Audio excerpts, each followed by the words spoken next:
Tuesday. It's the time when we have that conversation about keeping government in check ahead of 2027. And with us in studio is Inject party leader Morara Kebaso. Morara, good morning. Yes, good morning. How are you? Kabisa.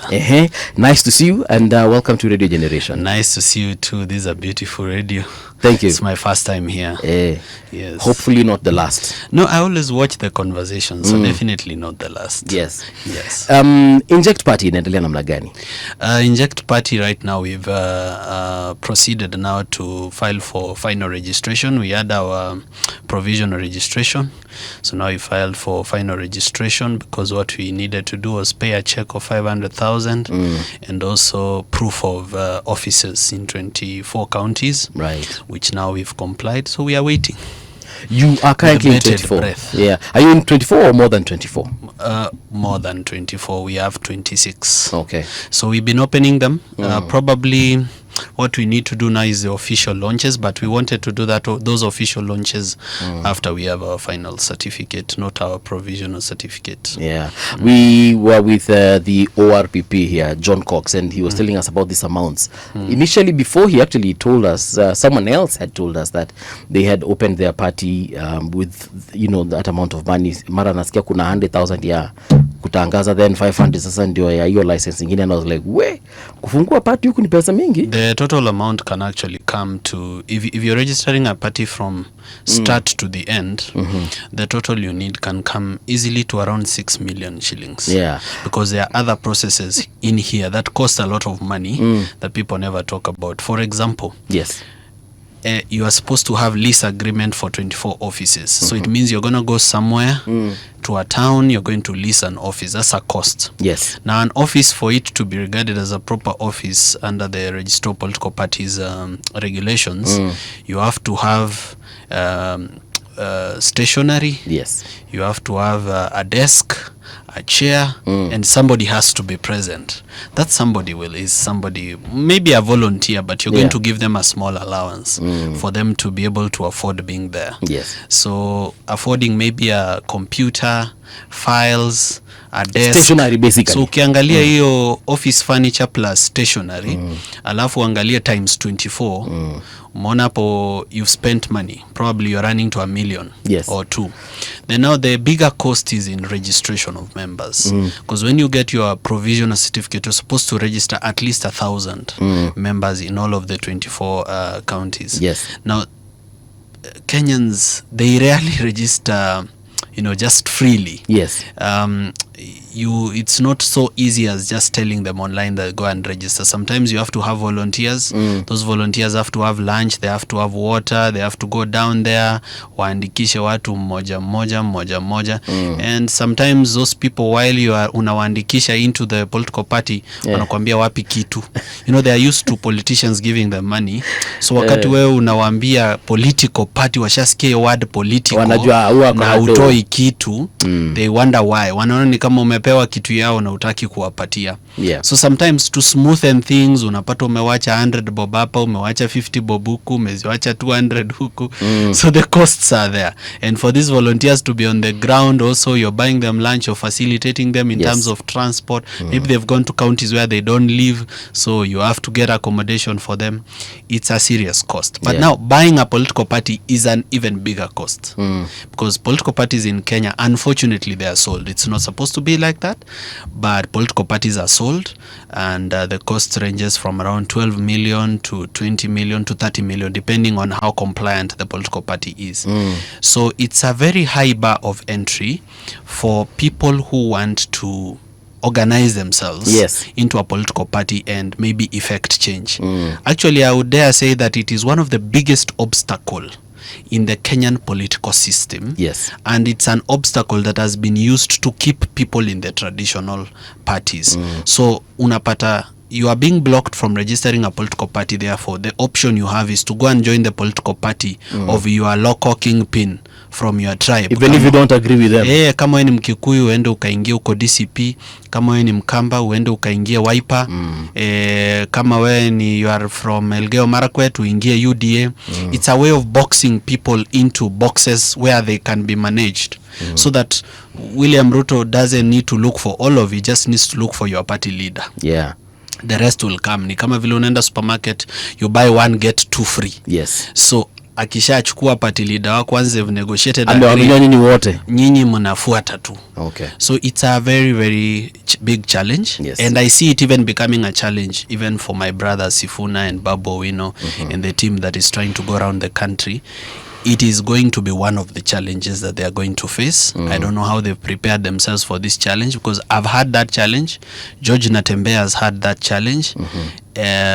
He also tried to register a political party. I spoke to him and I know for sure that his political party was blocked from being registered at the time when Ruto was in the political party's ORPP. So I'm wondering, okay, fine, you're fighting for the control of ODM, but you see ODM ni kama nyama ambayo iko kwa mdomo ya fisi. Unless unataka kuumwa mkono, it will be difficult to get it out of the fish's mouth. So what is left is either you join a different political party or you form a political party. If you join a different political party, then no problem. So Ruto just needs to talk to your party leader, and you told the line will come along. Morara, explain a little bit. Let me understand. When you say kwa mdomo ya fisi, what do you mean? When I say ODM iko kwa mdomo ya fisi, it's been captured. And I think the plan started immediately after the demise of Honorable Raila Odinga. When people were emotional and they were crying, there were people who were not emotional and were not crying. There were people who were scheming at that time. Because when people are most vulnerable and when they are crying, especially we who come from Western and Nyanza, we do our matangas for almost a week, 2 weeks, bado tuko kwa mourning. So during that moment of mourning, ni kama mkue kwa matanga, then your elder brother goes and transfers the land or the title deed kwa jina yake haraka haraka. Wakati bado nyinyi mnalia, when you are emotional, you're not paying attention. So when we were not paying attention, the leadership of ODM, there were quick changes. Yes. And those quick changes, it was done very fast and then it was gazetted. The same way a governor anakuanga impeached, then by midnight unaona gazette notice. Unashindwa who is in the government office right now? Because hii midnight anatoa gazette notice. So they did this very quickly and they were not doing it for nothing. I think an agreement had already been made.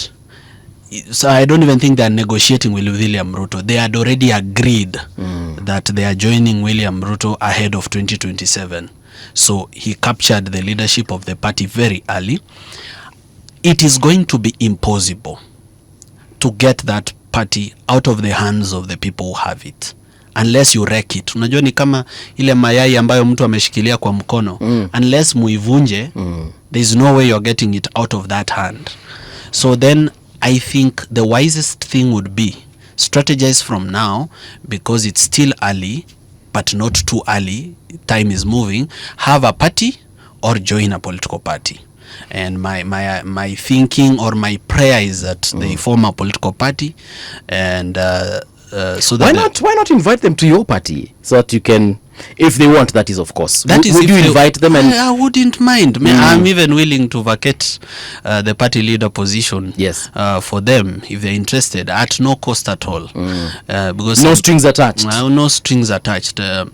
What I want is change. My biggest sadness is that Kenyans have been unable to break away from tribal political parties. Now, some people underrate how serious that thing is, but it is serious, because those tribal political parties are the ones that are used by the tribal political kingpin to keep the tribe in line.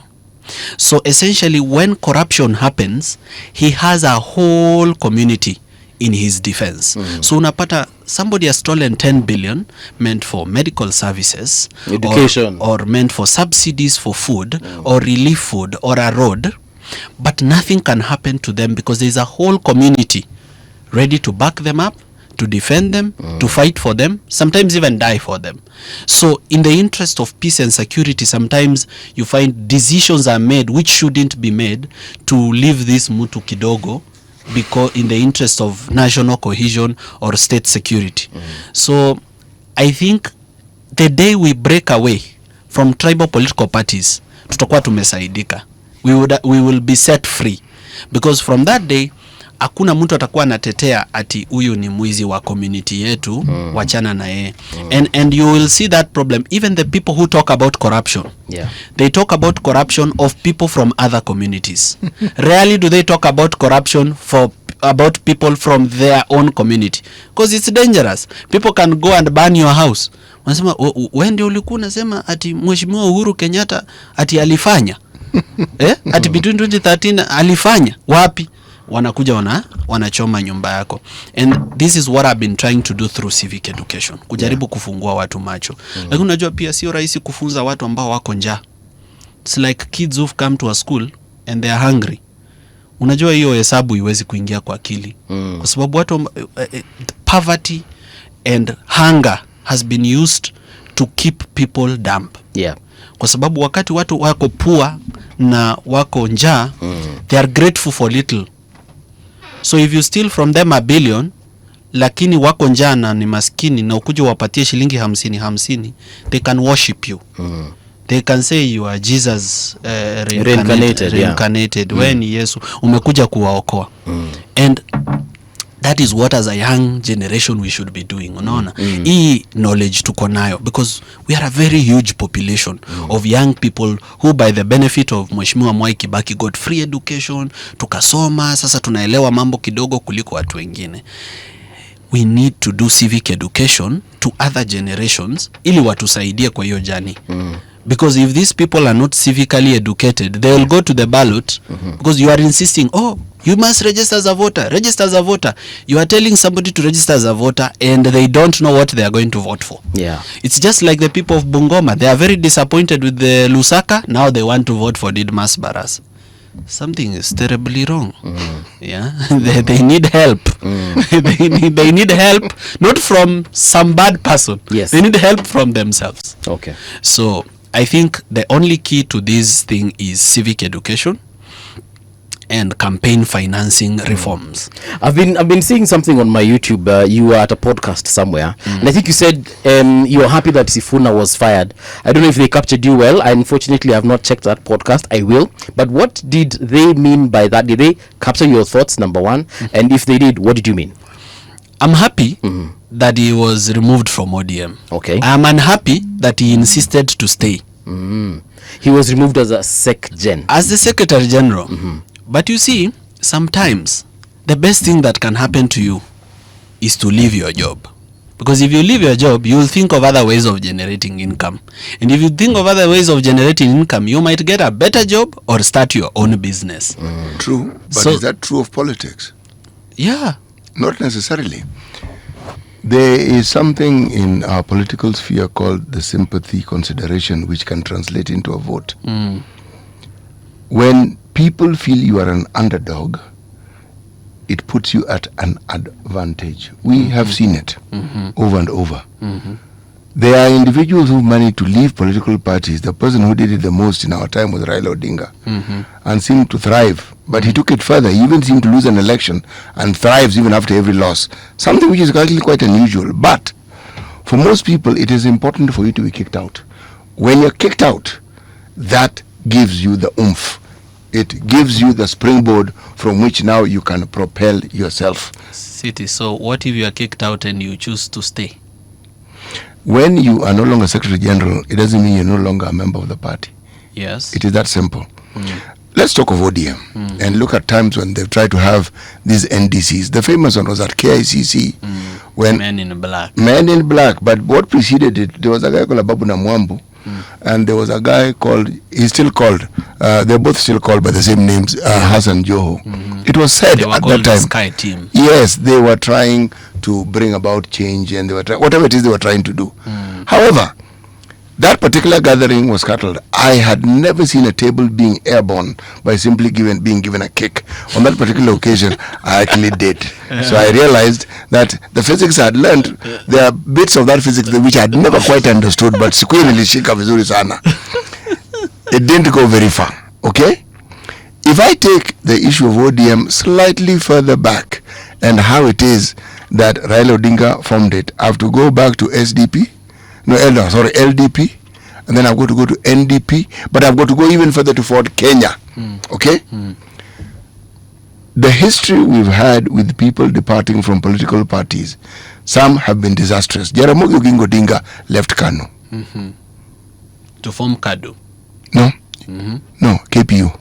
Oh, Kenya People's Union. Yes. It didn't work out well for him. And there are those who argued that historically he should have stayed. Okay? Had he stayed, they would have had to kick him out, if that was the intention. If I look at the current dispensation that we have with someone like Sifuna, see, ODM is already a brand. It is known. And when I listen to the things they say, they talk about ODM. So ODM is being marketed by two factions. There's the Uburu faction saying ODM. There's a Sifuna faction saying ODM. We saw this thing happening in ODM at a time when we had even ODM Kenya, which later became Wiper. So the situation that we're seeing here is not entirely new to our politics. The only thing that is significant is this. These are young people who are making a point within the party.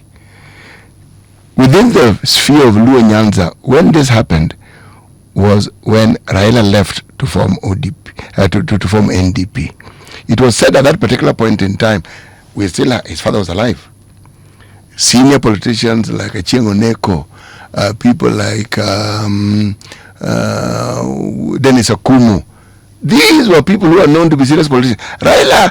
The Raila we know and knew before he passed away, he was just some youthful fellow who was trying his bit in politics.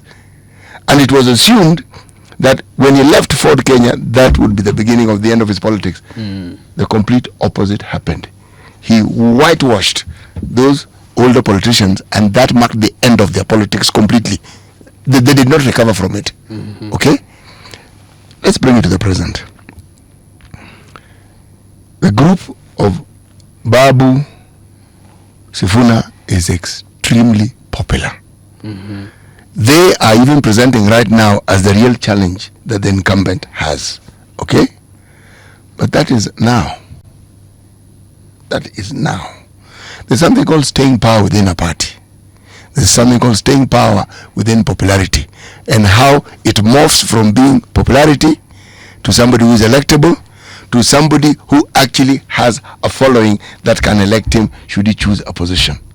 So would you say they're in a position right now where if they were to move away and sort a position of election, that they have a population who would elect them? No, that's one of the challenges we are dealing with. The Kenyan voter is still a voter that is aligned along tribal lines. So utapata a member of DCP pia yeye anasema sisi ndio Sifuna. Yes. But angeenda kwa debe yeye anapiga pale kwa DCP. Unaona? Yes. Yeah, because it's popular and it's trending. And it's not the first time we are having a hype.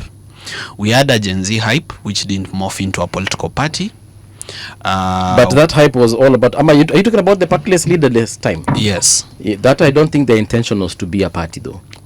Which was wrong not to have that intention. Okay. Because they were dealing with political problems. Political problems needed political solutions. Political solutions come from political power. Political power comes from a political party. Okay. So they were wrong to be partyless and leaderless, but they've learned. The question is whether they will have another chance to do something like that, because they caught the state unawares. They can't catch the state unawares again. Then we had the Maraga Umtata hype. It also died down. Then we came and had the Tawe movement hype, which was for George Natembeya. He was about to capture a very significant section of Western Kenya and become the most significant player. But the biggest problem became having a political party, because once you gain a following, you need to have a home for them, because these people are divorcing from their previous relationship with their parties.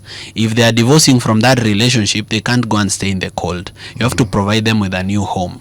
If people are leaving Jubilee, then lazima uwaingize DCP, or if they are leaving UDA, lazima uwaingize hapo kwa hiyo nyumba mpya ya DCP. So he didn't have a new home for them.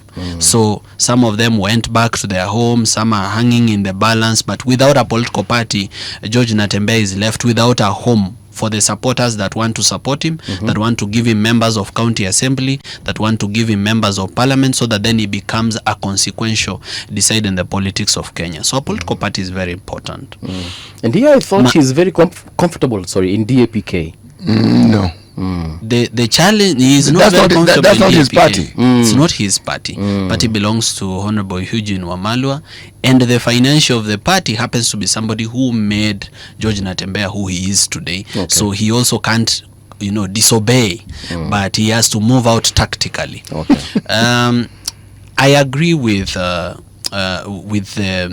thinking that you need to build on sympathy, so that then you become electable. Gachagua did it very well by moving out, by being impeached, waiting to be impeached, then leaving and forming DCP.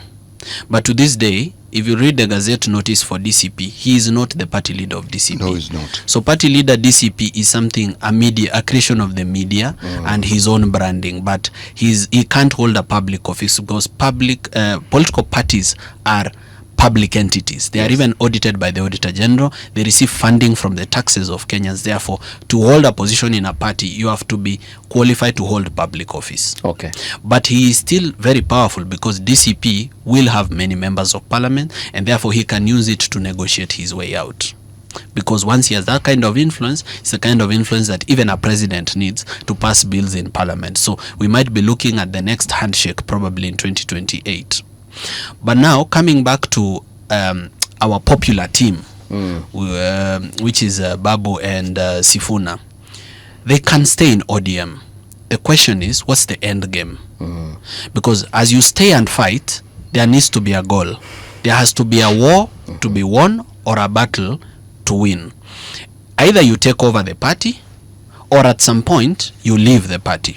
So what if they keep up the fight, but they never expel you from the party, because they know you want to be expelled, so that you build up on your sympathy, and then they just keep you. It means utaenda hivyo, then people lose hype. As you've seen, Kenyans wanakuwa na hype, something has a big hype, a big wave, then they plateau, then it plateaus, then inaisha nguvu, then hivyo. I was expecting that right now, when the tide is high, it's the best time to ride that tide to power. Kalonzo Musyoka one day, while we were serving tea in his house, told me, from time to time there are tides that come in the lives of men, tides of fortune, and if people ride those tides, they ride them to fortune and success. So when a tide has come, ride it. Ni kama wakati biashara yako iko na good cash flow, that is the best time to invest, to reinvest into the business, because you don't expect that it will always every day have a good cash flow. So right now they are high and flying. They should know other people are also high and flying at some time, but they rode that wave to power. They should ride that wave to power. If they leave ODM, do they have a constituency that can then elect them? That is the biggest problem we are dealing with in Kenya. Tukisolve tu hiyo shida, hapa tutaishi, wacha Singapore. This place will be better than Singapore if we solve just that one problem. Tutakuwa Monaco. Yaani Babu na Sifuna wakitoka ODM saa hizi, will they have a constituency ready to elect them? Who are these people? Kwa sababu ukikuja kwa meza lazima uulizwe watu wako ni kina nani na wako wapi. Huwezi sema ni vijana. Because we used to think during the Gen Z movement that the youth is a voting bloc. Yes. Until we saw the by-elections in Mbeere North, in Malava. We waited for the youth in the line to come and vote. Hatukuwaona. We waited until polls closed. Then UDA won everything. So can we trust the youth to be a voting bloc that can be a decider in politics? We have our doubts, because we had high expectations. Those expectations have been punctured. Our tires are deflating on what our expectations on the youth should be. Many don't have ideas. The ones I meet, wale napatana nao, wengi hawananga kitambulisho, na wenye wako nayo hawajarejesta kupiga kura, na wenye wamerejesta kupiga kura wanasema line ni mrefu, wataenda baadaye. So that's a challenge we are dealing with, of indolence. And you see, in law, when I was in law school, my lecturer, Dr. Linda Musumba, used to teach us that equity does not come to the aid of the indolent. The law cannot come to help you if you are sitting on your hands. You have to be active and proactive. So it's a time for the youth and for youth voices like myself to keep encouraging vijana wa age yangu kwamba if you don't come out and make a political decision, this politics is going to affect your life. It will affect how you get jobs. It will affect the ease with which you can start a business. It will affect the cost at which you buy things. So you have to come out and make a decision pale kwa debe that can help you. So that hata hawa Babu na Sifuna wakiweza kutoka pale na watengeneze chama, I am ready and 100% to support them if that can happen. There's something you've said. Wakuwe na voting block which is not based on tribe. Because tukienda sasa tribe tena tumerudi kwa ile shida. Because then Sifuna is now seen as a Luya. Then we start asking, yeye ni Mubukusu ama ni Mumaragoli? Kama ni Mubukusu, amekuja kuchukua voting block ya Wetangula. Kama ni Mumaragoli, amekuja kuchukua voting block ya Mudavadi. Mudavadi nini? Anataka, you know, we go back there where the origin of the problem. There's something you said about, and it's still on this voting block issue. So if they do not have the youth as their voting block, who do they have? Si hapo ndo mali shida iko. Let me ask you this question. The only person there who is at an advantage. Unaona kwa hiyo timu mzima, mtu pekee mwenye naona ako at an advantage. Yes. Who, you know, as a sniper you have to have a clean shot. Sasa mtu mwenye naona has a clean shot but is not making the shot ni Babu Owino. Because he is the only one who is coming from a region where there is a vacancy. If the Kenyan voter is still a tribal voter, then Babu Owino is the only one who has a tribe he can lead that is looking for somebody to lead them. So he is the one who is supposed to make the shot but has not made the shot. But also I understand from elders and people from that tribe that the tribe doesn't necessarily decide on leadership that way. There is a process. Apparently kuna kitu inaitwa jogi yenye ita decide nani atakuwa leader, na ukijipeleka hapo ujilazimishe kama leader, you will be rejected. Let me tell you, people need to learn something from William Ruto.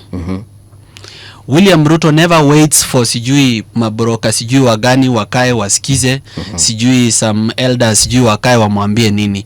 He goes direct to the voter, anapata support ya voter, alafu nyinyi wengine myu come along. Okay. After ashapata support ya voter. I want to take you back.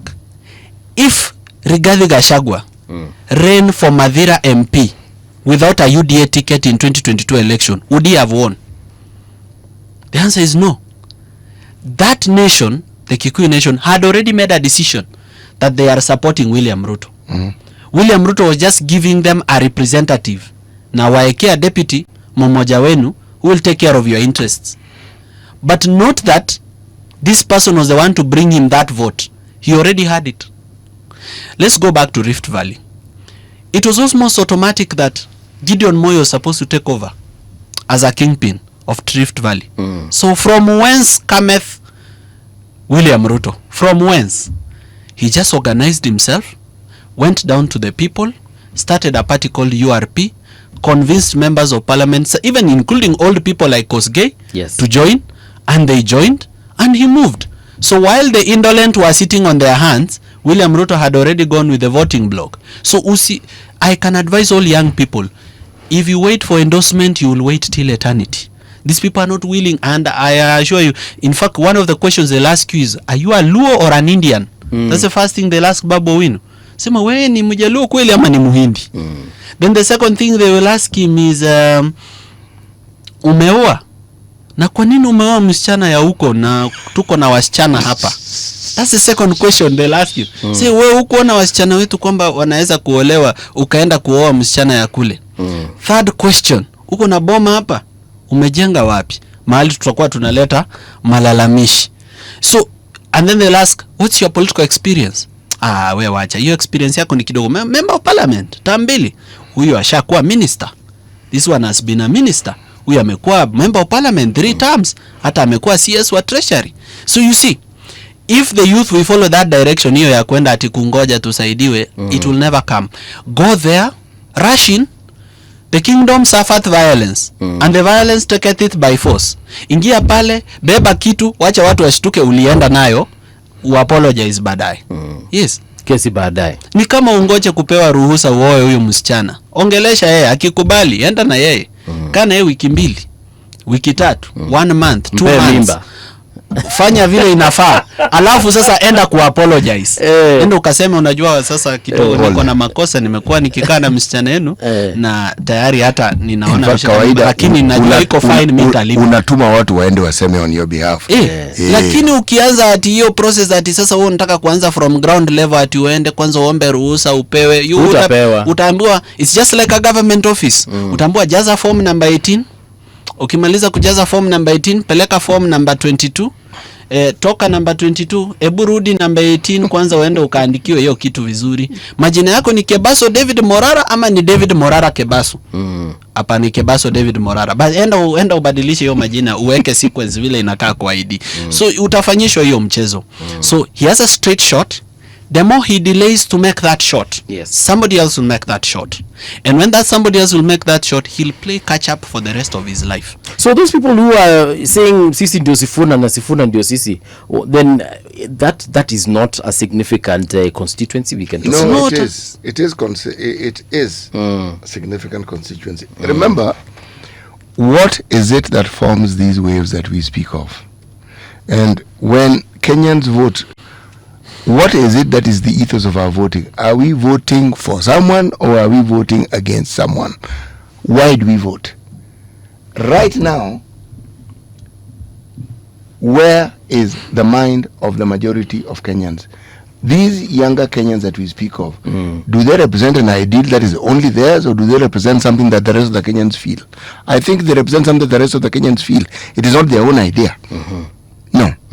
It's something that they are the ones who've been, they are the active agents in this particular space, but it is not them alone who think this way. Yes. Now, are people fed up enough to actually want change through waters that are not very uncharted?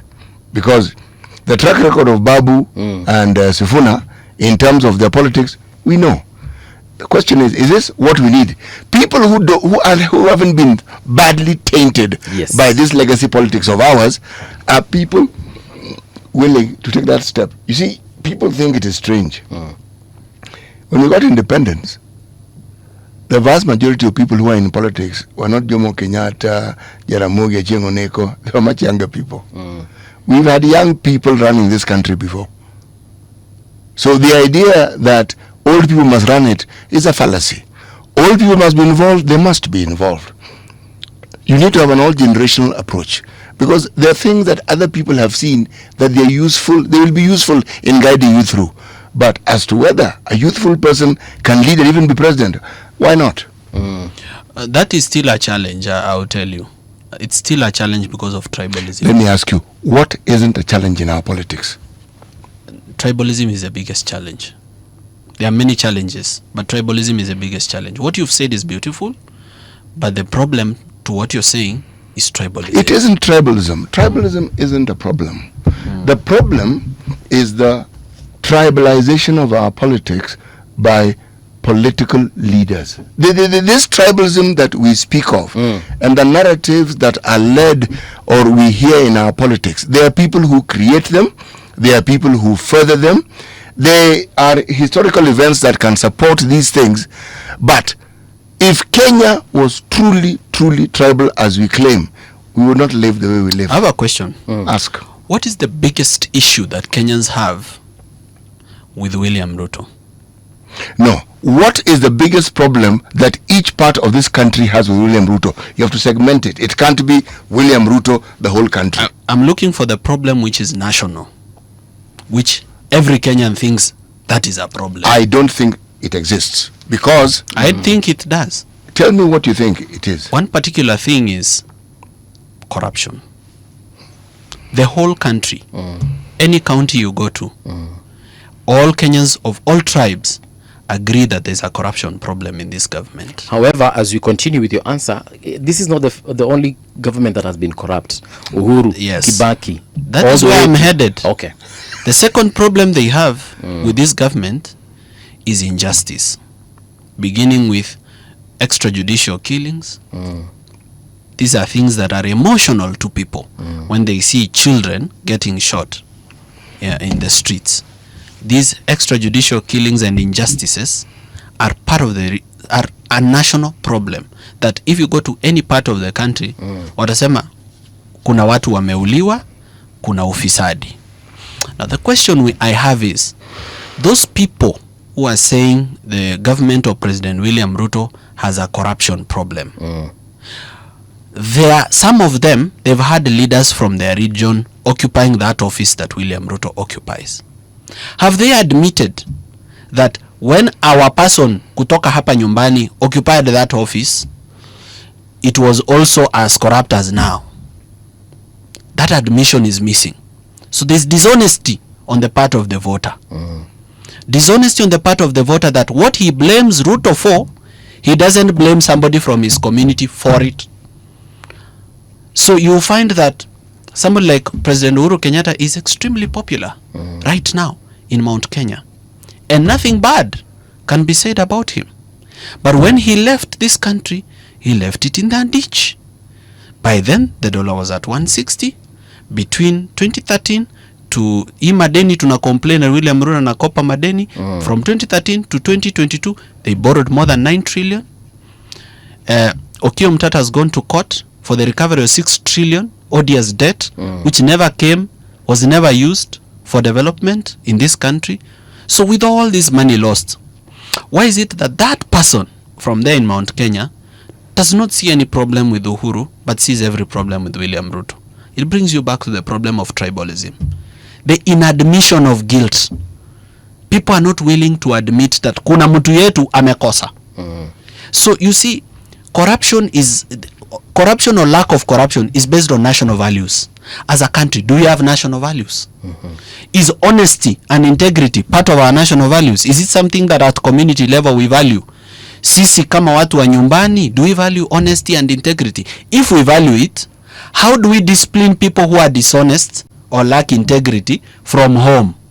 Because if you can't discipline them from home, how come we are complaining about them when they hit headlines on national government? We are talking about ODM. But what is the track record of ODM? People believe ODM has been fighting for the rights of common mwananchi. Well, let's go to the counties where ODM had absolute control, where the governor was ODM, the senator was ODM, the women rep was ODM, the all MCAs were ODM, meaning ODM, whatever it wanted done is what happened. Look at those counties. They were forward to the ground. They were looted to the ground. So then the question then becomes is, if ODM occupied power someday, would it have been any different with William Ruto?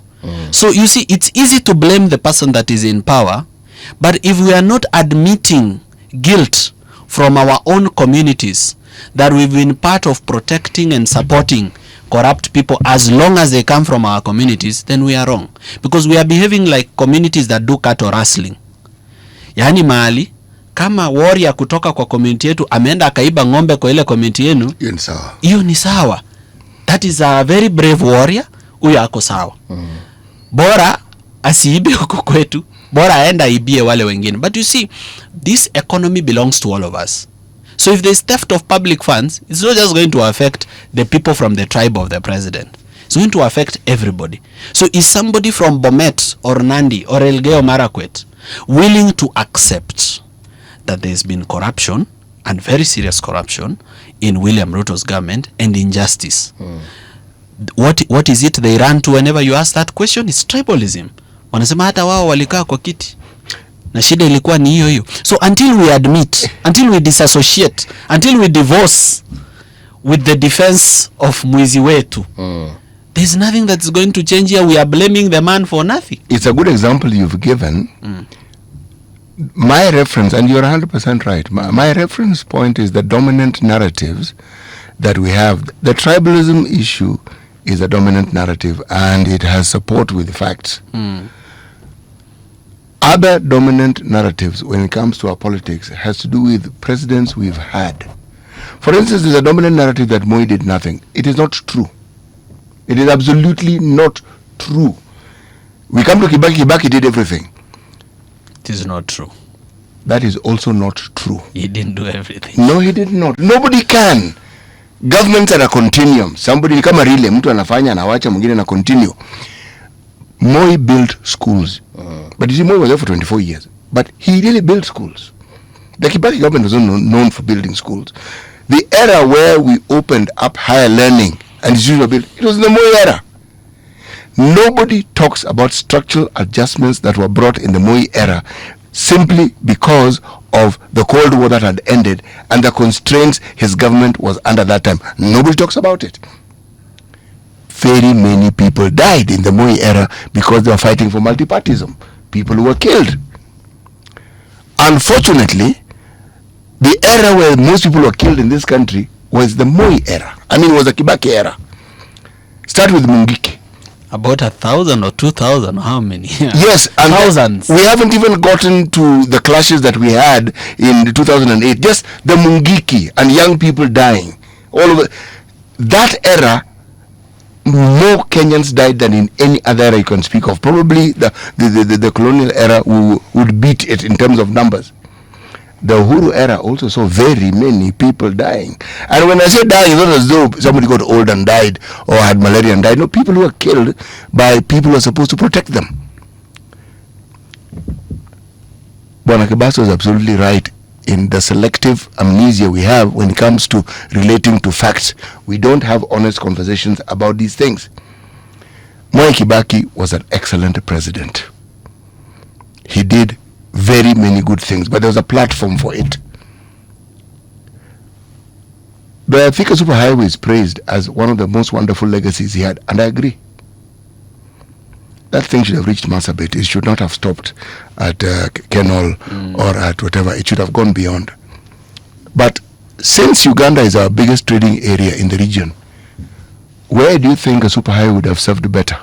Going in that direction or going in this other direction? It's going in this other direction. Yeah, precisely. So, again, there are people who benefited from it, and there are those who argue they didn't benefit from it. What am I trying to say? I am trying to say that how we understand this country is determined by the dominant narratives and who control those narratives. The proverb is said that so long as the hunter controls the narrative, the story of the lion will never be told correctly. For as long as the hunter is the one who owns the newspaper. Bas! The lion story will never be told properly. Okay? It is what we suffer from. And we seem to have accepted in our politics that those who are in leadership are given the leeway and permission to get away with anything. Yes. Now, unless we can get it out of our heads that the law applies to everybody, just that little nexus, and to understand that we are the sovereign, and that these people actually work for us, not the other way around. Tutakuwa na shida. No, tuko na shida tayari, tutaendelea kuwa na shida. It's not as though tutakuwa na shida, tutaendelea kuwa na shida. Kuna mtu hapa amesema na hizi comment zenye ni mingi. Sasa ni gani nitachukua, nitaacha gani? There's Majok amesema, I love how Morara rather is dissecting issues, the only truthful man. This is the ideal leader we want. Then my take 2.1 anasema Victor Lesosiana na respond to something Victor said there. When Ruto differs with ODM, he moved out. Mudavadi did the same, Balala did the same, and others. Those are people who deserve respect. They are principled. Machungu Kaleba anasema the main problem in Kenya is not presidency, it is the MPs we elect. Moi was absolute dictator but was checked by the likes of Koigi. A saintly president will depend on the charlatans we elect as MPs. And Abdikadir anasema Morara Kebaso is a true patriot, fearlessly exposing corruption and standing for justice. Kenya needs more voices like his. And then we do have this is Dan Karaoke. Dan Kuria, the coach, anasema blaming the man for nothing, double speak. I don't understand that comment, malimetoka. Alafu kuna nani mwingine? Kuna jamaa alikuwa ameuliza how they can help fund Morara Kebaso. Sijui kama hiyo message bado iko hapa hivi, but niko na maswali kuhusu here it is. Mohamed Burunga amesema the focus and eloquence of this young man gives us hope. Please ask Morara how I, as a member of the public, can assist to lessen the financial burden. So, welcome back, Morara. Mambo kwanza tuanze na hiyo financial burden. Yes. I have learned the painful way. Thank you so much for offering to help, but no thank you. What happened? Not now. No, not now. Okay. Kwanza watu wanahitaji civic education. Yes. Waelewe why they give, what they are giving for, and what they should expect after they give. Kwa sababu there are so many people trying to swindle Kenyans, so you get lost in the noise. You become one of those people trying to swindle Kenyans when you ask for help from Kenyans. For instance, wakati nilikuwa nimeanza Vampire Diaries, I asked for support for fuel. People supported me kunitumia M-Pesa wapi. I was able to travel to 32 counties, 29,000 kilometers in total. Lakini now, when the propaganda machinery of the state came for me, I did not survive it. Okay. Because it was so heavy on me. And they managed to paint me as somebody who was, trying to swindle Kenyans or trying to get wealthy off it. So since then, niko cautious kidogo na mambo ya finances. I'm not asking, please don't support for now. But thank you very much. But thank you very much for offering. For now, I just want to do it on my own. God has already blessed me with kidogo. So ile naeza fanya ndo nataka nifanya. I don't want to do too much. How are you currently financing your like I saw juzi ulikuwa umeenda some place Northeastern. Was it Garissa? Yeah, I spent like for a whole week I spent like 300 to 400,000. Okay. For that week when I was in the Northeastern. I began in Tana River County in Kipini, karibu na bahari. I came to a place called Garsen. Then I went to Hola. I slept in Hola. From Hola I went to Garissa through the Lapset corridor. Then from Garissa I came back to a place called Fafi. From Fafi I went to Ijara. From Ijara I went near the Somali border, a place called Sangailu and Gediluni, where there was Gediluni dispensary. Yes. Yenye iliporwa pesa hapo 6 million shillings. Then I came back to Garissa. I slept in Garissa for around 2 days. I went to Modogashe. Hii Modogashe mnasikianga. Kule karibu na Portugal. Barabara iko kweli? Iko, it's being built. I came back to Garissa. From Garissa I travel, unajua per day I used to cover around 300 to 400 kilometers of rough road. Uko Lami huko hakuna ba. But niliona uko na machine heavy. By the grace of God I'm grateful. Sasa from Garissa I went to Dadaab. From Dadaab I went to Darfur. Yes. From Dadaab is near the Liboi Somali border. Then I went to Darfur. From Darfur I went to a place called Sabuli. Then I went to Habaswein. Then I went to Wajir. I slept in Wajir for 2 days. From Wajir I didn't go to Mandera because the security advised me not to, because it was nearing Ramadan and around that time the attacks increased. So I didn't use the road from Wajir through Elwak to Mandera, though I've used it before. I just used from Wajir to Eldas. I went to Moyale near the Ethiopian border. From Moyale I went to Marsabit. From Marsabit I came to Meru. I was able to audit 35 projects, different types of projects that were meant for these people, and I was able to show them, look, this is, for instance, I'll give you a few. One was Gediluni dispensary. We lost 6 million shillings. Another one was the maternity wing. The maternity wing for Bura East District Hospital. We lost 9 million bob. Never took off the ground. Another one is an abattoir in Garissa, which was supposed to export meat. That one actually is an old one kwa sababu ilianza under the economic stimulus program ya Mwai Kibaki. It consumed 300 million, then it stalled. So right now they are building another one next to that one. They are not finishing the one that stalled. They are building another one next to that one. So the state of the abattoir in Garissa is very bad. Mi naona hata watu pale wanaweza pata magonjwa kwa sababu ya mahali nyama inachinjiwa. Then I went to Wajir. Wajir, there was a camel meat facility that was being funded by the European Union under something called Instruments for Devolution Support, IDEAS program. It consumed about 69 million shillings. It was never completed. Unfortunately, for the first time, I found one of Maraga's projects. That's Wajir High Court, which consumed also about 300 million. Haikuwahi endelea. Ilifika wapi? Iko tu. You know, what happens is this. People budget 300 million for a project. Then they spend 20 or 30 million to build the structure, the building. Now, once people see the building, they know the project is being done or has been done. then they abandon it. The rest of the money that is meant for completion and equipping is lost. And staffing. Yeah. So hiyo pesa ingine inapotea. So out of 300 million unapata kama 40 million imejengwa structure, you can see it. Structure ndio imejengwa kabisa.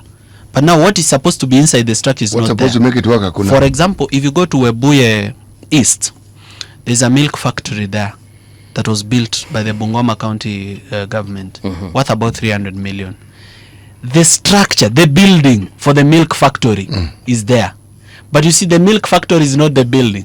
It is the processing plant. Yes, it is. The cooler where you receive the milk and cool it, the pasteurization machines, the pouch packing machines, those things hakuna ndani, ni hall tu. So the hall now is used by women groups. Kama chama ya wamama inataka kupatana, mnatoa shilingi 300, mnapatana ndani ya hiyo milk factory. Na nani anapatiwa 300? Sasa kuna makatel tu wamejipanga hapo, pia wao wameamua kukulia hiyo. So pale Wajia nikatembelea Camel Meat Factory, Tana River County. This project, by the way, hili niguza roho. Tana River County, the farmer is selling a mango at 2 bob. Mango. It has improved significantly. There's a time it was 50 cents. It was 50 cents? Oh, yes. Do you know why they are selling at 2 bob? Because you either sell it ama ioze. So you must sell it. Upate kitu tu. Upate hiyo 2 bob. There was a project by the Coastal Development Authority, CDA, which was to develop the Hola fruit processing plant. Now this plant, it was built with 120 million. It was launched by Uhuru Kenyatta. Then it stalled. Then there came a new tender for reviving the stalled project. Ikakula another 100 million. Then President William Ruto went there with Kipchumba Murkomen, Rigathi Gachagua. Those are the people that were there on that day. They launched it again. After reviving the project that had stalled, then it stalled again. Sasa yule mkulima wa Tana River. Tana River is the second largest producer of mangoes after Makueni. Tana River County. Yes, it is. Sasa hiyo Tana River, unaona hiyo 700 kilometers of river. Yes. Yote along the river line ni mangoes. Na huyo mkulima sasa hawezi kupeleka hiyo mango pale for processing. So it's brokers who come buy at 2 shillings and take to now private companies like Kevian. Ndio watutengenezea afya drink na these other drinks that we drink. Okay. So I believe hiyo project peke yake hiyo, that one ingeundwa na ikue, we'd be having around 100,000 wealthy people or 200,000 wealthy people pale. So I'm very disappointed with that particular one, because that was a useful, extremely useful project. I want to understand something. When it's told, what happened? Did they bring the equipment, whatever it is that was to make the factory run? Did they bring it? Was it there? Was it installed? They brought part of the equipment. Say no more. I'll take you to another one. Before I went to Northeastern, I was in Bungoma. And then I was in Kakamega. In Bungoma, I met a project called the Chwele Chicken Slaughterhouse. Ilikula karibu 100 million. Chwele Chicken Slaughterhouse was supposed to slaughter 5,000 chicken per day for local and export. Were they 5,000 chicken for it to slaughter per day? Siku ya kulaunch kulikuwa na kuku na zilichinjwa ukweli. Siku ya launch, hata video iko kwa YouTube. Okay, ilikuwa na equipment, kila kitu ambayo ilikuwa inahitajika. Iko na Was it ready? Was it you envision a certain factory? Did that factory which was envisioned to do for that particular one? Yes. Iko na almost kila kitu. Okay. Inakosa vitu 2-3 zenye mimi nili notice. Okay. Lakini those things have been damaged now over time.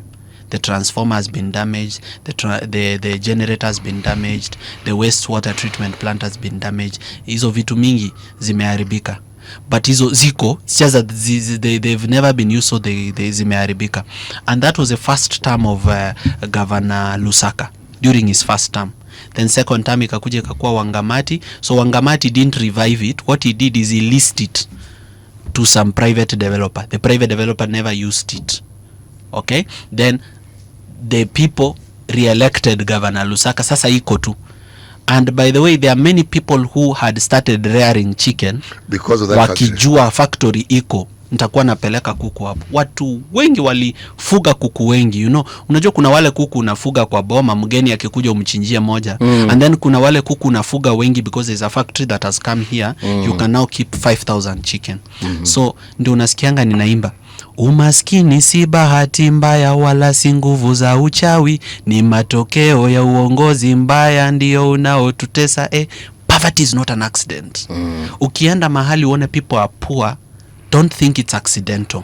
They've been made poor because factories kama hizo, a farmer will not need to go look for a job. It will be more profitable to be a farmer than to be employed in a city. Okay. And to earn a salary. How do you identify these projects? Do you like check government records? Do people tip you off like, hey Morara, come uangalie kitu iko hapa Kitui, utuambie iko namna gani? It's a mix of many things. One, read. You know, the devil is in the detail. And whenever they want to hide something from an African, they put it in a book. Yep. Just read. If you read, you'll find these things.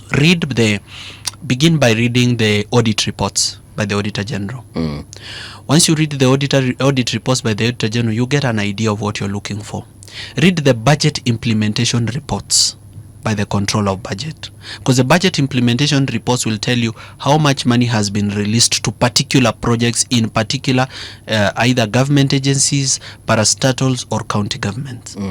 Once you read those two reports, go and read the Hansard of different county assemblies, what MCAs are saying, what motions they are moving, what complaints, points of information that they are raising. It's a good source of information. Read the Hansard also the National Assembly and the National Senate. Then now kuna ile sasa yenye wananchi wanani inform. Kuna vitu hata kwa Auditor General report haiko. Maybe the auditor who went to the ground alipewa kakitu hiyo hakuweka.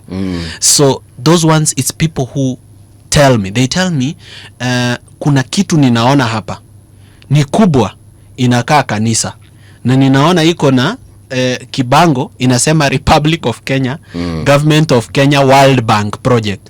Na hii kitu nimeiona hapa tangu nikue form 1. Na sasa niko campus second year, hii kitu mimi sijaiona ikifanya kazi. Kuja uone ni nini. So when I go to the area, now I start reading different reports. There are times even I have to go to World Bank reports. There are times I have to go read the African Development Bank disbursement reports.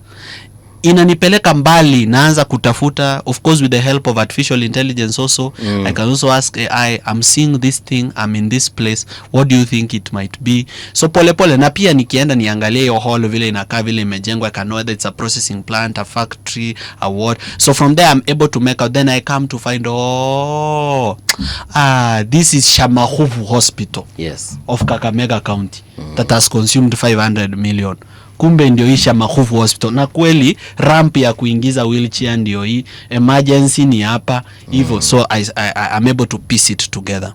So everywhere you go across this country, there are projects that are dead that could be worth almost 10 trillion. Ni mingi sana and very beneficial. Sometimes I even think the government should just stop doing any new projects. They map out all the incomplete projects and complete them. Unaona wakimaliza tu hizo, they won't even need to do anything new. But you see now, the government wants to look like it's launching something new. They need something for the president to come and cut a ribbon, so the people of that area can feel kuna kitu inakuja. May I say something? It is the presidents who feel they need to ignite projects to show that they are doing something, and so the government can take credit. Now, this idea of development being brought, it's a narrative that we've had since independence. Mtu analeta maendeleo. Now, we are in the 21st century and we still haven't understood that it is actually the job of the people whom we elect to ensure that these things are part and parcel of the plan that the government has and that they actually get done. But the politicians present them as the favor they are doing us and demonstrating that they are doing good by us, and yet usually it falls short of what it is that is needed. You are talking about projects that have been abandoned. In this country, if you travel, you will find places where projects were even completed but just neglected, and it's there. I have seen health facilities. I worked in the health sector, so I know. You come to a place, there's a clinic, there's a building, there are even houses for staff. You find a tree growing in the middle of a house. So you wonder, how long has this thing been neglected? But where is the shame? Are our leaders even ashamed of these things? No. I can tell you they are shameless, because recently they did something so shameless, I never thought they were capable. There is a TTC in Marsabit. It's called Sololo. It's in Moyale constituency. It's called Sololo Technical Training Institute, the TTI. It was built, abandoned. The wind has already taken the roof. But recently, Honorable Musalia Mudavadi and Honorable Soipan Tuya, together with the governor of Marsabit, were there on that site next to that building, launching a hostel, a modern, world-class hostel For the TTC. for the TTC That is defunct. Sasa nikashindwa ni ati walifika hapo ikafunikwa kitambaa hawakuweza kuiona, ama waliona wakailenga wakasema mpiga picha wangu nataka focus hapa, Hii ingine achana nayo. So sometimes you see even ground intelligence and what, kabla uende ku launch project mahali fulani, you should be briefed.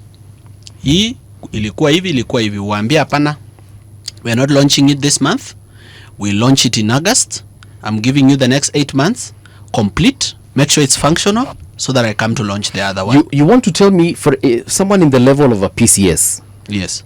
the level of a CS like Soipantuya, Yeah. hawa watu hawana watu kwa timu yao wanawaambia mheshimiwa, hii kitu ukienda huko hivyo utapata manzee hii keja. I mean, sorry, this TTC is not functioning, sorry. It is like they don't even do a reconnaissance of sorts. Kama wewe unaweza tuma tu kama ni secretary They know, yako, but they ignore. umwambie Bondo angalie kitu inakaje before ni kuje ku launch. They know. How come they know who will be the MC at the funeral, who will be what? They know everything. Politicians sana huwa wanafanya ground reconnaissance kabla wa land kwa ground. It's just that they choose to ignore. Then how would you explain them launching something that is incomplete? It begins with the voter. Huyo voter wa hapo Moyale, yeye akona shida, kwa sababu unajua yeye anaona building, ameelewa hiyo building ilikuwa inafaa imsaidie namna gani na ni nini anapoteza kwa hiyo building kukua haiko hivyo. I have told you the wind has already taken the roof. So kwanza hatuna roof hapo. Then it was incomplete. Stairs hazina rails, it's a collapsing building, it has a gap in the middle. Yes. So very soon it's splitting into half, kwa sababu iko na crack kubwa imetoka kutoka juu mpaka chini kwa foundation. So very soon this part is going to fall and this part is going to fall. So huyo Mkenya wa hapo Sololo, yeye unajua labda anafurahia kuona mwanasiasa, na labda wanasiasa wakikuja wanasema hii watu wamepiga makofi vizuri sana. Bwana mheshimiwa mbunge, mimi nakuachia 100,000 ya hii wa mama. We wapange wape kakitu, si ndio wa mama? Kwa Kikwetu wanaimbanga mogambi twale koligia ndero twa monyora. Yani Meaning? Kiongozi tulikuwa tunatafuta leo ndio tumempata. So you see, until you educate the voter to know what they expect, what they want, and why they should want it, that voter will always be fooled by a politician who is much smarter. Our politicians are not dumb. Some of our politicians went to Harvard. We know. Yeah. Oxford Our and politicians all. are very smart, extremely. Some went to Ivy League schools. They were top of their class. So if you see them fooling people, it's intentional. That's why somebody can go to Tangaren, where is Misikuna Itiri Brigadier Road, and tell the people, mimi nataka niwaambie watu wangu, barabara lami ikijengwa hapa, gari zitakuwa zinakimbia mbio, zitagonga watu, zitaua watu, na watu wasimpige mawe, waseme enyewe mheshimiwa, na hapo umeongea kwa point. Unajua tujaifikiria hivi. And so the road is not constructed. Itaua watu. Vehicles will be too fast, they'll kill people. Ama stima itachoma. Si mnakumbuka ile stima ilichoma nyumba ya Sonso? Stima itachoma watu. Na ni pesa ya Rural Electrification Program wamekula. Ama pesa ya Kenya Rural Roads Authority wamekula. So people continue staying in the dark because they will burn from that electricity. Sasa unaona vijana informed kama mimi. Na tuko wengi. Tusilalie masikio na tusifikiria ati wale wazazi wetu wako kwa village ati wako Twitter. Yes. They are not on Twitter. These things that you do, you go to these counties and then you expose all these problems. To what end? I mean, it's a good thing when you come to my county and you show me this and this and this is not functional. But for you as Morara, to what end? Let me say something positive. There are some projects that I've exposed. And for the reason of exposing them, the communities became so angered by those projects that the government had to do them. An example is Dev Kikinani Road in Machakos. After I exposed it, the residents were up in arms. Hata walienda wakapanda ndizi kwa hiyo barabara, protesting that road. Then the contractor came back on site, miraculously. There's another road called Ilasit, Rombo, Njukini Road, which was worth 5 billion, which had been abandoned. And because I spoke about it, I saw the contractor coming back to site and some of that work being done. I've seen Eric Muga go to some of the dams I had exposed. That's not the CS4 water. And nowadays, I see it on his Facebook page trying to tell us what the progress is. So for sure, it does keep some people accountable. And it does remind some people that they have a job to do. And it is actually true that there are people who are seated in their offices in Nairobi and don't know what's going on the ground. And I have been a blessing to them to just let them know what is going on the ground so that they know that thing that they were told, Mheshimiwa usijali, hiyo iko sawa inaendelea, is actually not there. So that then they become curious to want to know, wewe uliniambia hii kitu inaendelea, sinaona huyu kijana ameweka video hapa na inatuharibia jina kwa, na wewe ulisema hii kitu inaendelea. So I know some projects that have been revived courtesy of that effort. So for that najiwekea tick. Now to what end, as me as a person, how I look at it is this way. At some point, I have to have an interest in occupying a position of governance. It's not enough to complain. Sababu utasema hii ni mbaya, hii ni mbaya, hii ni mbaya, then what? Pewa nafasi, pia we ufanye, utuonyeshe an example of what performance looks like. Of what leadership with integrity looks like. Accountability. I am looking for an opportunity of governance, appointed or elected, so that I sit in that position and I show for sure that one, you can be a leader with and be still remain rich without stealing public funds. Secondly, you can perform. It's not impossible to perform. Other people have performed. Performance is a choice you make for your people and the benefit of your people. So the end goal is that at some point, I have an interest in leadership and governance. I just don't have a clean shot. Si I told you a sniper akiwa melala kwa nyasi, lazima uwe unangoja a clean shot. Where you have a shot, you know you will shoot and it will be on target. I don't have a clean shot. And that's why I'm praying for Babu and I'm praying for Sifuna. That hiyo ODM waondoke. Na wasiondoke kuja kuingia tena hizi chama zingine which are part of the problem. Waondoke waunde something new, nipate mahali ya kuingia. Because saa hii vile mambo iko, sasa nikienda Jubilee and all these things I've been saying about what the Jubilee government did, they won't trust me. To welcome me, they will welcome me for the cameras. Lakini kuniamini, hawezi niamini, sema kijana anakaa na sisi ili atusome enda akatu expose. Nikiingia tuseme kama chama ya DCP, and I've been at the forefront of saying Honorable Rigathi Gachagua should be accountable for the Sagana River Restoration Project where 400 million was paid to his account and it was lost. He has not forgotten. Si ati hajasahau, na akisahau kuna mtu atakuja muonyeshe mdosi usisahau, ona hii video, huyu kijana ako na sisi lakini hayuko na sisi. So it's difficult for these systemic politicians or even Kalonzo to trust me in his party, yet I was next to his fence at Sekuru airstrip where 278 million has been lost, beginning with 50 million when he was the Minister for Home Affairs, where the NYS was under the Ministry of Home Affairs and it was the one that was given the tender to start now doing the airstrip. So how wanasisi ati wamesahau, they know that tuko na huyu kijana lakini his values si kama zetu, na kitu anatafuta kuongozi si kama sisi. So si mtu ati tutampanga tumtume we kimbia register kampuni pata deal fulani niletee yangu ya mkono atatusumbua. So because of that lack of trust from the systemic politicians, unapata mimi mtu kama mimi sasa nimekuwa reject huko. Sasa juu niko reject huko, mimi nangoja watu wenye wako hiyo line yangu, people who have similar ideas, similar thoughts, similar urge for change, wenye wanaweza unda kitu mahali mimi naweza ingia, or wakuje tutengeneze hiyo Inject party pamoja, tuisukume pamoja, because I can't push it alone. Ni mlima mzito, nimeisukuma paka mahali nimeifikisha. What do you want to do in 2027 as far as elected positions are concerned? MCA, governor, senator, tunaangalia Morara akitaka. Labda nikupea tu elimination method. MCA kidogo tatizo, the platform is small in terms of what I want to achieve. Okay.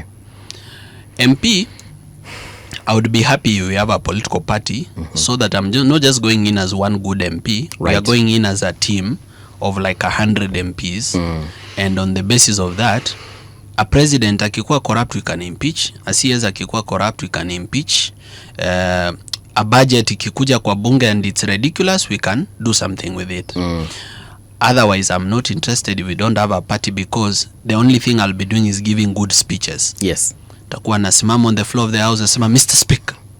Naongea, it becomes a very good sound bite for TikTok and nothing happens, kwa sababu wale wanapiga kura they are aligned to their political parties, and those political parties are in the form of tribe. Similar to senator, parliament is senator MP. Those two I will be interested. Yes. Governor is tough.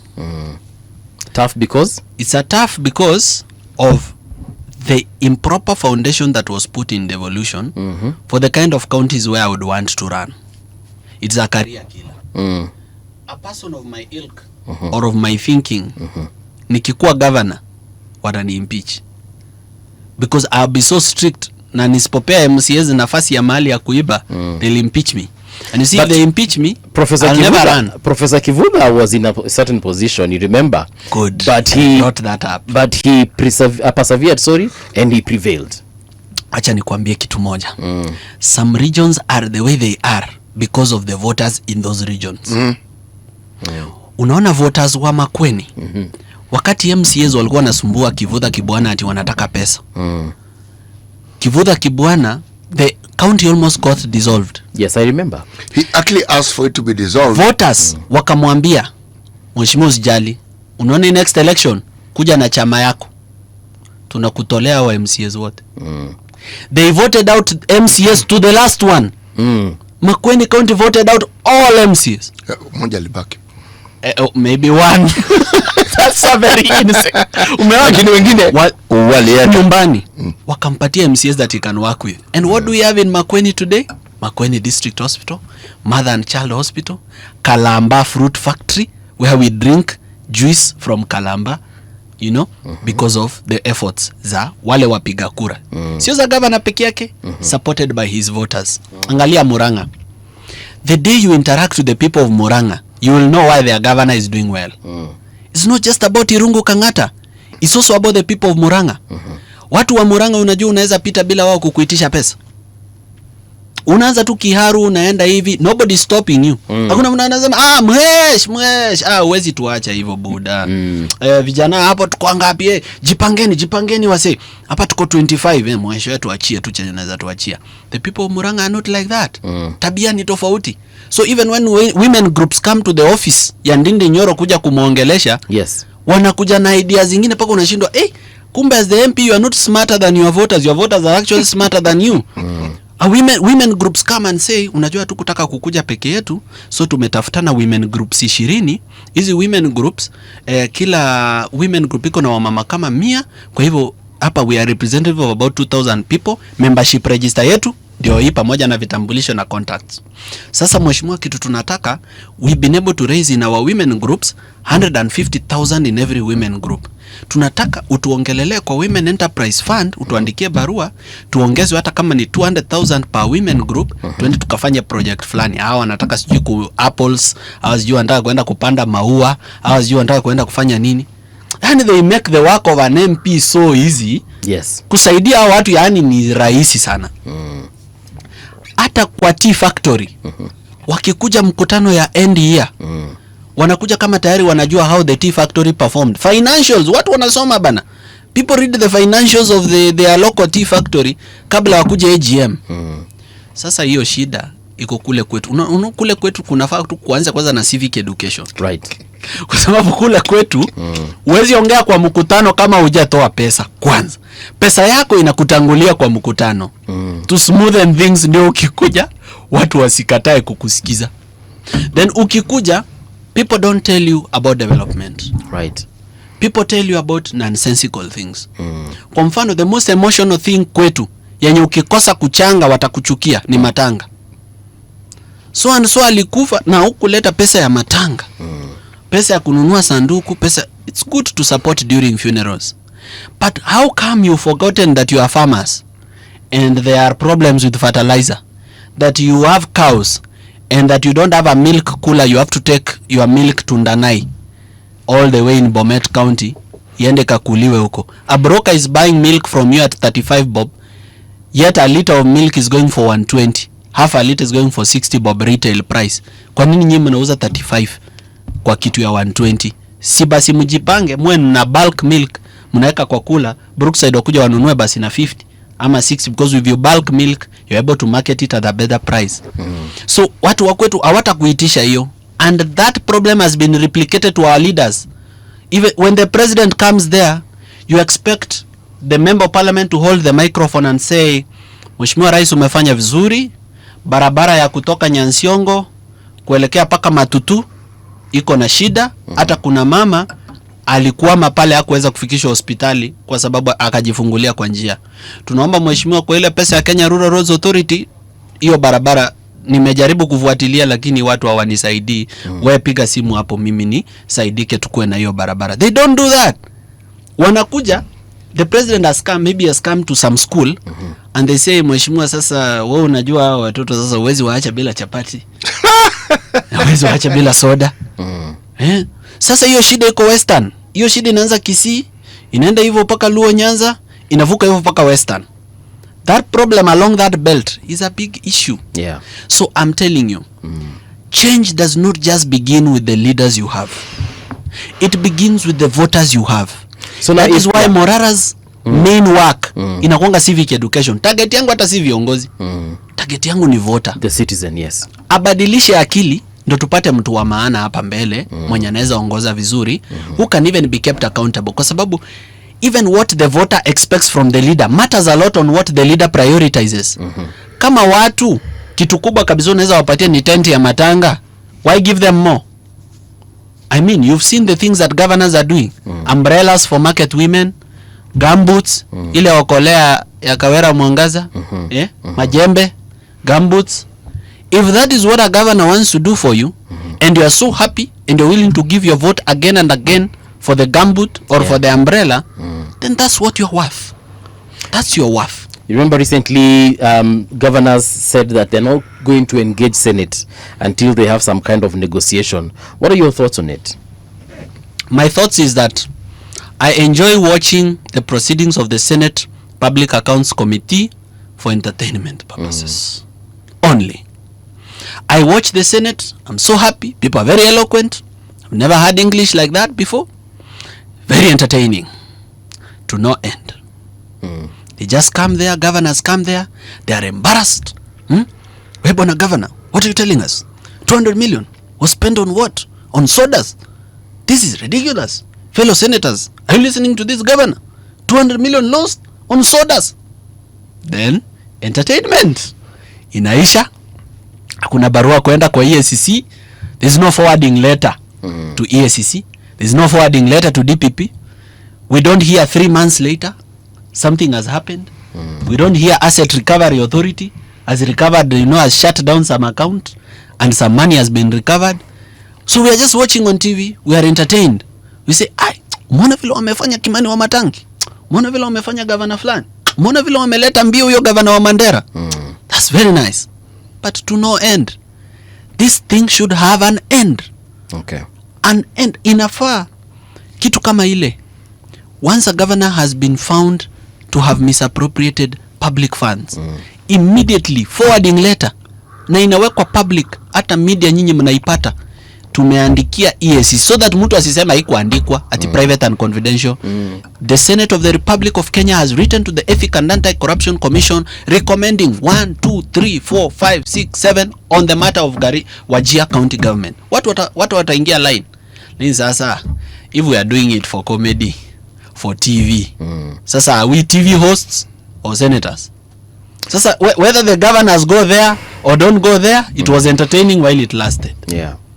But if the Auditor General raises issues, which is what those in Parliament discuss, once Parliament has written the report, where does that report go to?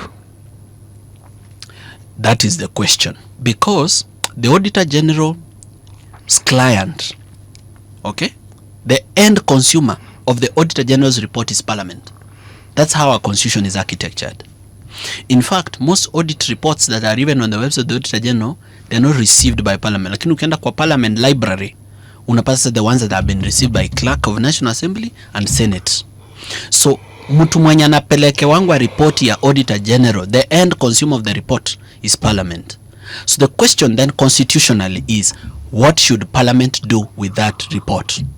And the thing is this, Parliament has committees that can inquire, committees that have the power of an high court, because when you have the power of a high court, you can commit an inquiry. So Parliament has resources, billions of shillings given to them by taxpayers to do an inquiry into any matter. If Parliament was serious, they do a forensic inquiry, they make a detailed report and conclusion, they forward it to EACC or even directly to DPP. DPP just recommends charges, ni kushikwa tu na kupelekwa kotini, judge aenda akakuhukumu na huko.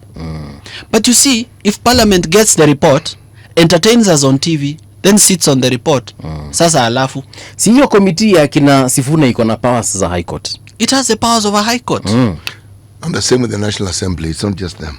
All committees of Parliament have the power of a high court. So there's weakening democracy here. And of course, governors have been alleging that they were asked for bribes. But that's not false. It's true. Even Honorable Onyonka admitted it. He actually was on that seat when he admitted it. He was seated here. Yes, he was. He admitted it that unajua mimi nikipewa mimi siwezi kata. So if it's true that senators are receiving some kind of incentive, you know, some kafiwele, mheshimiwa bana, sasa unaenda kuona watu wako shika mafuta kidogo, then how are they supposed to do their work? Do you know now why Raila before he passed on was saying CDF itolewe? Because Raila before he passed on alikuwa anasema hii CDF should be unconstitutional, hii kitu itoke. Why? Because mbunge sasa si lazima afanye kazi yake ambayo ni keep government accountable. Kazi yake sasa ni kupaka shule rangi, kujenga police post na CDF, kupeana bursary forms. Imagine kupewa form is an event now. Ati we will have a bursary issuance of forms. Form kitu mtu anaweza wekewa kwa website a download kwa cyber. Actually some MPs even sponsor adverts on radio and TV to announce that tutakuwa tunapeana form. You know, he has to give the form to you ndio uone anafanya kazi. So MPs are trying to prove they work through CDF, kwamba tunafanyanga kazi through CDF. But if CDF was not there, they would find other work to do. And that other work would be their actual work, which was intended for them under the Constitution. Morara, there's an issue here. This is something we debate here very regularly. And it's the issue of accountability and who should hold who accountable. That you have taken the path you have taken, in my opinion, it is the right path to take. Yes. Because unless and until people understand something fundamental like what being the sovereign means, because when you understand it, then you'll understand how to hold the people you elect to account. But we are loath. We do not hold the people we elect to account. We do not see any reason why we should hold the people we elect to account. We find reasons not to hold them to account. You see, so long as we have the class in this country that is considered the wealthy class as politicians and not businessmen, people who create value, then our problem is truly grand. Why am I saying this? I ask this question every time we have this discussion with Paul, and ask, what do you think would happen to policemen who ask for bribes if everybody refused to give a bribe? What do you think would happen? You will stop asking. Yes, exactly. They will stop asking, because they'll realize somebody will tell you, "Watch at 22." He'll go to court. He will put up with the inconvenience. Next time you stop him again, he will refuse to give a bribe. By the same token, if a corrupt leader who doesn't do anything for his constituency calls a meeting and nobody attends, calls another and nobody attends, don't you think he'll get the message? Yes. You see, somehow, when people talk of budgets and people talk of projects, it's like those in the political class haven't understood something very simple. Most of governors, that this wealth of this country is not at the national level, it's at the county level. The wealth of the country, that's where it's at. If your county is rich, it means your people are rich. If you're inclined towards business in a rich county, you will make money. But when you take the seed money, at the very point at which that money should be given out to do what it does, you take it, then then nothing changes really.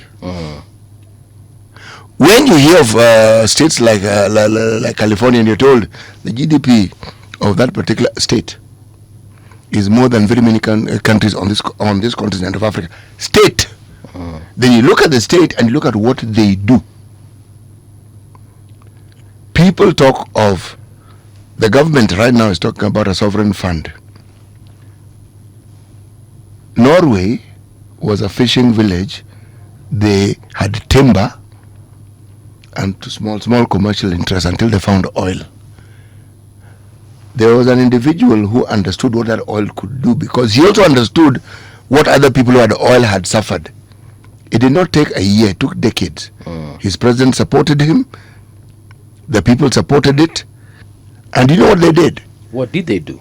Whatever they got from that oil, they would take something like only 5% to support whatever budget they have. The rest went into that fund. Oil. We have more natural resources than Norway. We, as Kenya. We've never done an audit of our natural resources.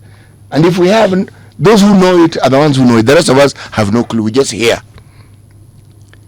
If indeed you're talking of a sovereign fund, the sovereign fund should come from the resources that we have nationally. And we have plenty of those. Si juzi wamepeana license sasa ya kumine 8.7 trillion worth of niobium in Kwale.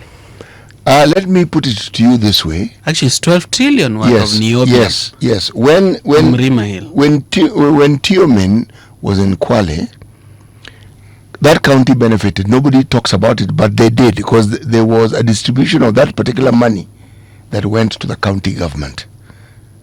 Now, Mvurya, who was then governor, was able to do something that nobody had ever done. People who graduated with Form 4 and were qualified to go to university, everybody went. You qualify, you go. And the county was paying 100%. Yes, you qualify, you go. Now, you see, we have examples of people who've understood that people's resources should be used on the people. But the problem is, this idea that anything that has value must be captured by a group of people and they must benefit from it the most. See, security isn't the army or the police. Security is your people. When your people understand that you are working for their good, you're safe. Hawana stress na wewe. No, you're safe. They know. They are the ones who want to ensure you stay safe. But when you have a leadership that does not seem to understand that their power, forget what we say, delegated power, that their safety and security is in these very, very people who elected you, and they think that it is, if I'm using a Kenyan term, it is otherwise, okay? Then we find ourselves in this vicious cycle. You need squad now. You need masked men. Yes, and yet you don't.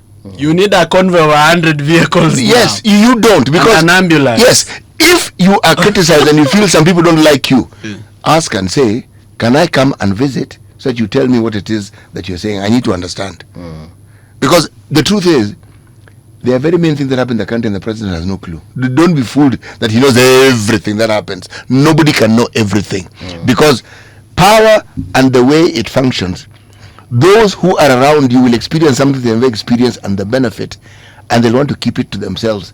The very people who bring down government are not people like Morara Kebaso who keep holding you to account. No. It's the people who are around who seem to be the key pillars. Those are the ones who bring it down. Keep an air comfort around you. Yes. So that you never hear evil. Yes, you never do. Sasa hata kitu ikitokea mbaya wanaikusha na haraka, wanasema mheshimiwa Yesu kujalishe ilikuwa kashughuli kidogo lakini nani ameshughulikia. Exactly. When it's actually not. And it's actually a very, very big thing. Now there's a term they use for it. Yes. In English, it's called a fool's paradise. Okay? Wewe kutu pale unaona vitu ni sawa. Kumbe vitu moto umewaka. No, vitu si sawa. The amount of money that has been pilfered in this country, if you look at it historically, it is a marvel that the country is still standing. It honestly is. But it also tells me this. This poverty we speak of could have been eliminated a long time ago. Of course, for sure. It can. Before we let you go, we have about 6 minutes. What, in your opinion, where did President Ruto go wrong? If at all you believe he went wrong. Okay, this is where he went wrong. He went wrong from the campaign. From the campaign, he promised things that he knew he will not deliver. I'm not saying that he went into the office and found out that he can't deliver. No. He was deputy president. When he was deputy president, he even used to sit in the National Security Council. He knew things. He knew almost everything in government. In fact, there's a time he knew more than the president in terms of what is in government. Therefore, he was at a better position to understand the economy of the country, what it can do and what it can't do. So there are some things he promised for political expediency. So you're saying he lied? He lied. Or he did not tell the truth. Okay. It's one and the same thing. He was dishonest. He was dishonest about promising those particular things to the people. Kwa mfano, he said, hawa mama mboga, hawa vijana makanga, hawa vinyozi na wale wabeba, sasa hawa wote wataweza kukopa deni ya serikali bila interest. Hapo kwa interest hapo kidogo hapo aliwadanganya. Because how was it to be a revolving fund, and how then was it supposed to pay its management dues for managing the fund without an element of some interest? Angesema kwa riba ya chini kabisa. Angesema at a very low interest. Angesema kitu kama hiyo, it would have been truthful. So that's the first place he went wrong, over promising what he knew for sure he will not deliver. Because now then, people held him on high regard based on those promises. Promises he couldn't deliver. The second place he went wrong was the competency of the people he put in positions of leadership or governance. You are as good as your team. Kibaki was only as good as the team he had in cabinet. Extremely brilliant people who he could deliver, and he didn't have to follow them. Just needed to tell them his vision na wanachapa kazi. But sasa hii rewarding cronies, he should have rewarded them in some other way, other than putting them in positions of governance where they come to become a headache. Okay? So the team he put in different positions, beginning with the people he put in charge of the cabinet, the different cabinet secretaries in the different ministries, alianguka.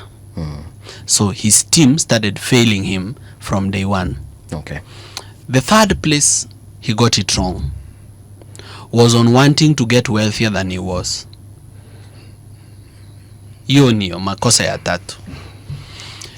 Once you become president, ushakuwa ile kitu sisi wengine wote Kenya mzima labda tutawaipata nafasi ya kukua mpaka tukufe.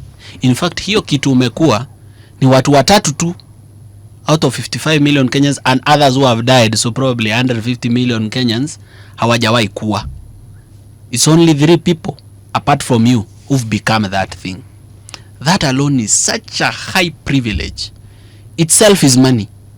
You don't need ati money pesa.